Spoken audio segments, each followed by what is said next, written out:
So one of the main topics of discussion that always comes up in Rottweiler circles is what is increasingly now the difference between what we would term a working Rottweiler and a show, line or conformation Rottweiler. Mm-hmm. And you touched on it a little earlier tonight that you I think, if I'm correct, and I'll ask you to expand a little bit, you feel that there is now a very clear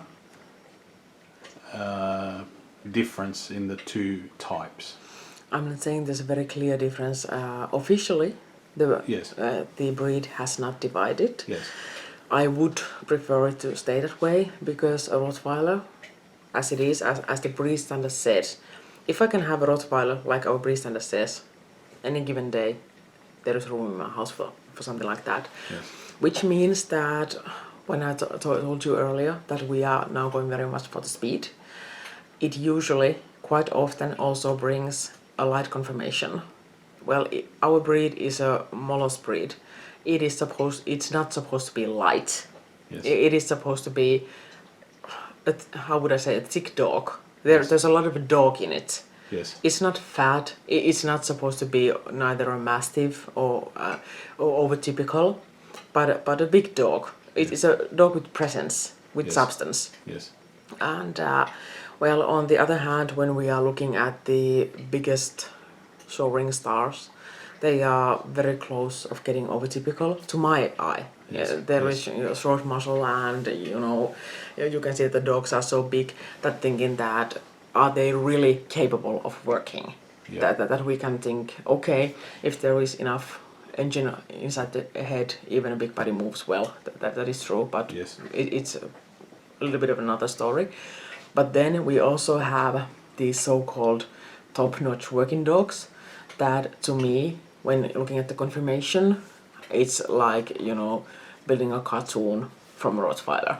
Yeah. It's a wannabe shepherd. It's not a Rottweiler. Mm-hmm. It's light. Yes. It's the overtypical fatso. That's not a Rottweiler, but neither is the light-boned. Yes. Wannabe shepherd. Yes. And what I think is quite worrying that we have both. There is more and more both. When we should have the, what would I say, a good size male, somewhere around 66 centimeters, something like 48 to 51 kilos in trial condition. That for me is a working Rottweiler, but it's also a Rottweiler that can do well in a show ring. Yes. And for example, what I think is really funny, many working people say that, it doesn't matter if the back is a little bit of a slope or something like that. Well, actually, if you ask me, you are wrong, because what is very essential to a good working dog is a good health.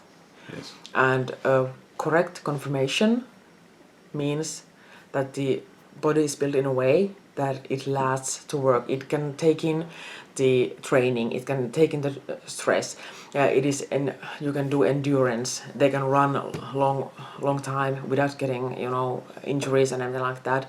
They are less likely to get injured because they have the right angulation. The knee ligaments and everything like that will tolerate better.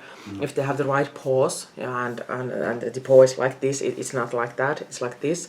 The paw is good, it takes the strikes back, it does all the stuff that it's supposed to do. And Rottweiler is a power trotter, it's not a caliber, it's a power trotter. So when everything this is there like it's supposed to be, you have a good working dog who can do it all.